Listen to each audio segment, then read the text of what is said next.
Pandesara police સ્ટેશનના mobile ચોરીના અનડિટેક ગુનાનો ભેદ ઉકેલી કાઢતી સુરત શહેર ક્રાઇમ બ્રાન્ચ.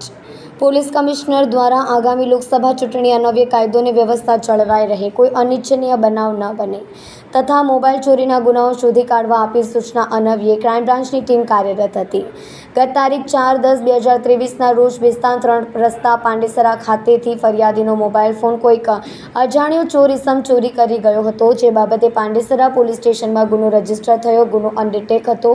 દરમિયાન ક્રાઇમ બ્રાન્ચની ટીમ દ્વારા બાતમી હકીકતને આધારે લીંબાયત ઓમનગર વસાહતમાંથી આરોપી કરીમ ખાન ઉર્ફે ભૂરિયા હુસેન ખાન પઠાણ, ઉંમર 37, રહેવાસી ઘર નંબર 190, ગલી નંબર 9, મીઠીકાડી, ઝુંપડપટ્ટી, ઇસ્લામી ચોક, લીંબાયત, સુરત, ઘર નંબર 44, ઓમનગર વસાહત, ગલી નંબર 1, લીંબાયત, સુરત વાળાને ઝડપી પાડી ચોરી કરેલ mobile phone Samsung A23 5G મોડલનો તથા કિંમત ₹14,000નો એક મોબાઈલ ફોન નિમત્તાનો મુદ્દામાલ કબજે કરી વણશોધાયેલ ગુનો ડિટેક્ટ કરી કાયદેસરની કાર્યવાહી કરી છે.